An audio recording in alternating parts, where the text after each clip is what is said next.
Hello, and welcome to the Built to Be Human podcast brought to you by Functional Living Academy. I'm your guide, Liam Gallagher. So, in the last episode, I talked a bit about what my experience has been and what ultimately led me to a more functional approach to health. But today, I'd like to talk a little bit more about some of the failings that I've either experienced myself or that I've witnessed other people kind of being guilty of as a result of not really changing their mindset when they're switching over to a more holistic approach and natural approach to wellness. One of the biggest things that I've noticed people being guilty of is instead of really looking at things from a holistic standpoint or even understanding what that means, they're still chasing symptoms. They're still using the methodology of modern medicine, where the mindset tends to be, if I'm not experiencing anything in terms of uh, symptoms of what I'm going through, then there must not be any sort of problem. This, of course, is not true at all. Um, when I talk about using herbs and essential oils and natural approaches um, in more of a holistic way as opposed to chasing symptoms, what I mean by that is if I have anxiety issues, if I've got PTSD, if I have some sort of nervous system issue, I'm not just going to do things and ingest things that are going to calm me in the immediate sense. Um, if I have anxiety issues or even PTSD, I'm going to look for techniques that will help to bring me out of a trauma state, a fight or flight response state. I'm going to look for methods that will calm me, that I can do, that will help to alleviate what I'm going through, not just in the immediate sense, but also long term. If I'm utilizing and employing skills that I've picked up that work and help to calm me down and help to um, allow me to come back to center, then I'm literally training myself to do these things on a regular basis, which increases my self trust. It allows my animal brain to realize that intellectually speaking, I am able to take care of myself. And then things become easier in general. I do absolutely use herbs, but using the anxiety example again, I'm not only going to use calming herbs like kava kava, valerian root, chamomile, lemon balm, catnip, and the like. There's a tremendous amount of calming herbs that we have available all around the world. Of course, where you live is going to dictate what you have available specifically locally, but I promise you, everywhere on the planet, there's things that grow that will satisfy any um, anxiety or stress response. So, what I've learned to do, and I talk about this fairly frequently with people that know me, is I will also utilize something that will repair any potential damage. When we spend a whole lot of time in a high stress state, our nervous system definitely starts to suffer. As a matter of fact, I can recall it's been a number of years since I've felt this way, but there have been many times in the past where I used to tell people that my nervous system literally felt filleted, like somebody was taking a knife up and down each nerve and scratching them all to hell until they were so irritated that they were just constantly screaming at me. Um, Calming myself down with herbs helped in the immediate, but it never allowed me to get past what I was actually experiencing and what I was actually dealing with. As I implemented techniques and tools, um, my efforts were definitely enhanced as a result.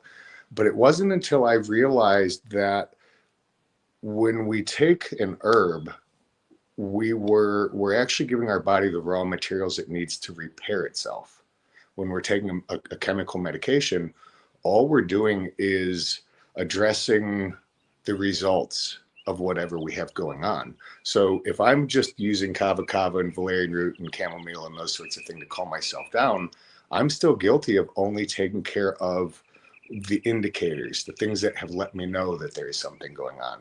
So what I decided to do, and of course this was years and years ago now, but what I decided to do, especially with anxiety and nervous system sort of issues, is not only did I cultivate techniques that would help me stay calm in stressful situations, I also trained myself in techniques that allowed me to bring myself out of these highly anxious states quickly. But I used herbs and essential oils, and I still use them extensively at this point. But I kind of switched my approach. What I reached for when I was really anxious, or if I was in a period of anxiety, was not just something that would calm me, but something that would benefit my nervous system and help it to repair itself. Let's face it, if you've got a bruise and you keep pressing on the bruise, it's never going to go away unless you give it time to heal. If any, bruise is kind of a silly example, but it kind of proves that point. Now, if you've got something actually going on, if you're in a high stress state on a regular basis, then your nervous system is not as healthy as it could be. So there are herbs out there that will help the nervous system repair itself. Herbs like oat straw, which is known to be the most nutritive herb to the nervous system that we're aware of on the planet. Generally, oats grow most places at this point as well. So things like that, things like skullcap, which in Western herbology is literally considered one of the most diverse nervines that we have available today. So when I really am dealing with something, I had neuropathy, all the compression injuries, 30 plus years of type 1 diabetic, I had neuropathy on top of all the stresses, on top of all the high anxiety states that I've been in for so many periods of my life.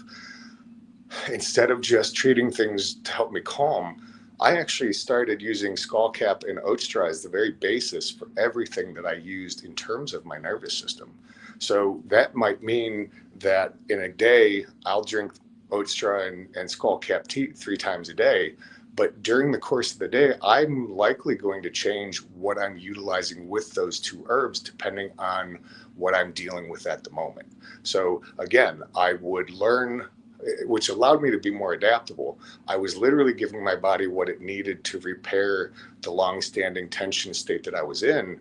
But at the same time, I was being responsive to what I was dealing with at the moment, because those 2 herbs, oat straw and skullcap, although both of them are calming and soothing, they weren't necessarily enough at any given moment to help calm me and keep me from that highly anxious state. I had to admit that I had almost become addicted to feeling this way. And I don't mean addicted that I enjoyed it, but addicted in terms of on a functional level, I became so used to being in this state that I would get a little bit.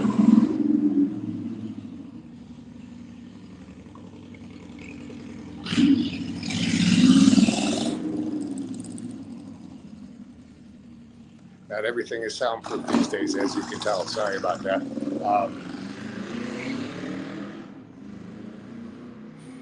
So I really had to pay attention to the underlying issues at hand.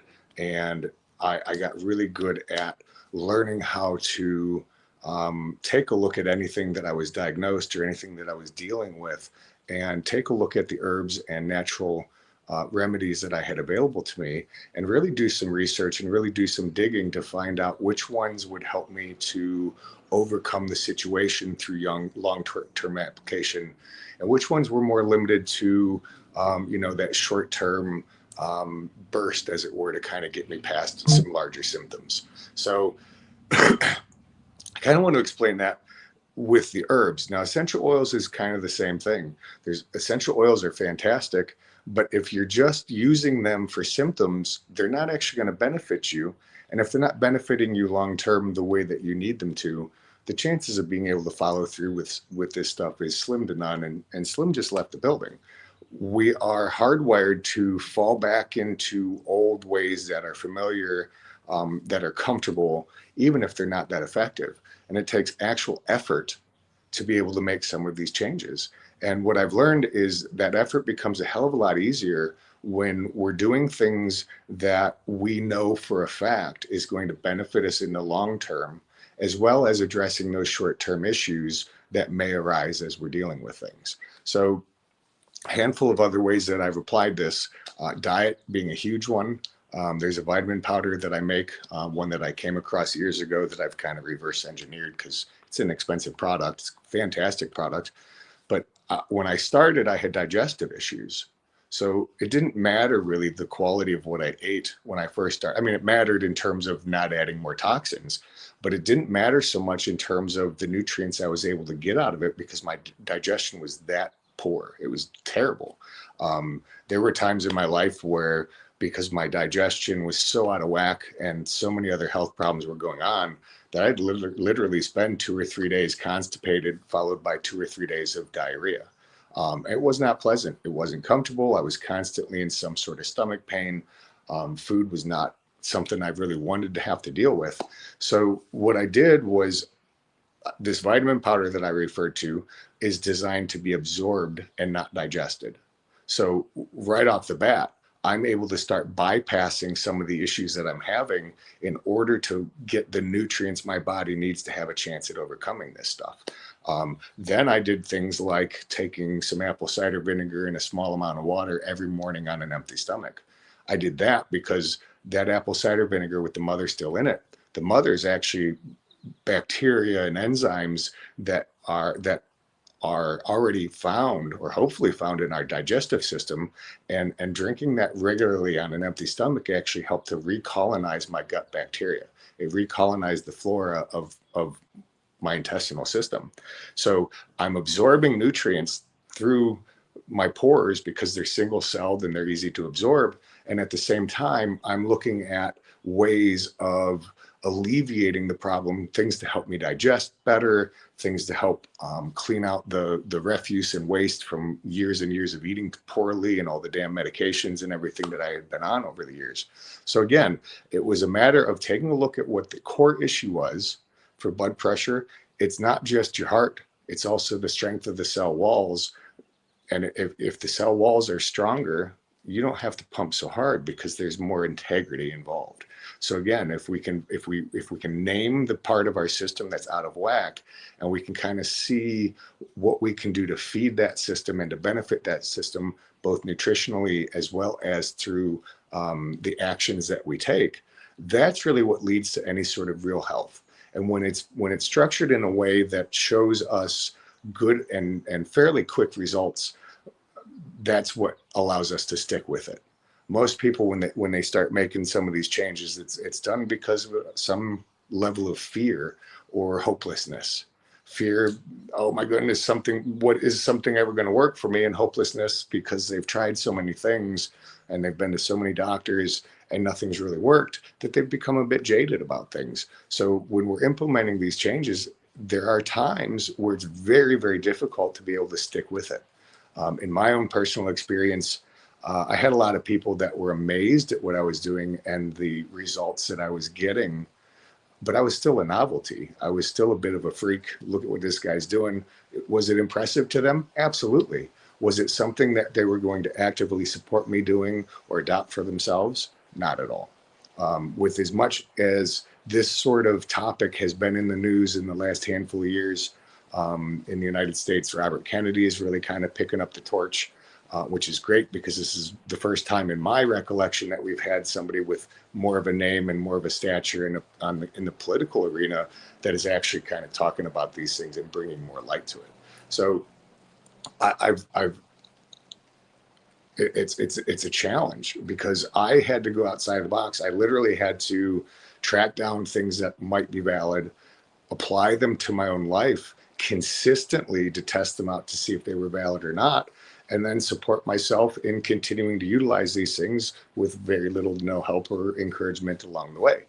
So not that that's impressive. I say it that way because that's what most of us deal with. That's what a lot of people that I've come across over the years have dealt with. Until relatively recently, the majority of people that really came to me and tracked me down for the type of help that I have were literally at the end of their rope. They were fighting for disability. They were absolutely broke and destitute. They usually had no medical insurance at that point.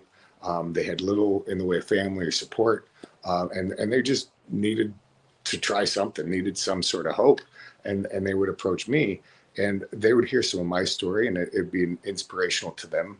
But they didn't really have the resources on hand to really go at this the way they found them, the way they needed to for the position they found themselves in. I was in that situation myself, which is why I went ahead and learned how to make my own tinctures. I learned all the different extracts and ways of utilizing the various herbs and nutrients. I looked into combinations of herbs and nutrients to see how they affected each other. I dove down into amino acids and some of the more essential minerals in that our bodies just aren't able to create for themselves. It was a daunting and exhausting endeavor, especially since at the very root of it was my own health problems and the fact that what I had been offered and exposed to was absolutely failing me. So again, just to kind of recap, when you're dealing with health and wellness, it's absolutely imperative that, yes, we need to recognize what the symptoms are. But what's more important than that is we need to take action that shows us that we are able to take care of ourselves, that we're not just going to let whatever happens to us happen to us, that we absolutely do indeed care, and that we're willing to go after something and really give something a go before we decide it doesn't work. And I promise you, even if you get some really sound advice in terms of herbs or in terms of approach, there's a very, very high likelihood that it may or may not be an exact fit for you.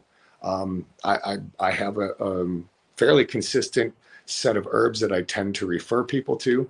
And most of the time, they're absolutely the most effective thing that I could have suggested. Every now and then that person just doesn't respond well to it. They have an allergy to it or what have you.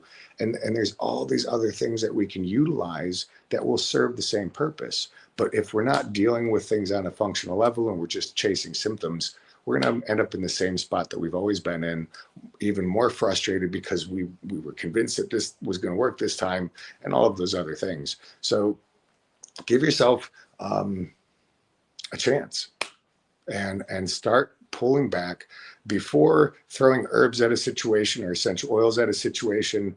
Take a look at what you can do methodology wise, deep breathing exercises, grounding techniques, stretching, walking, mobility, whatever it is.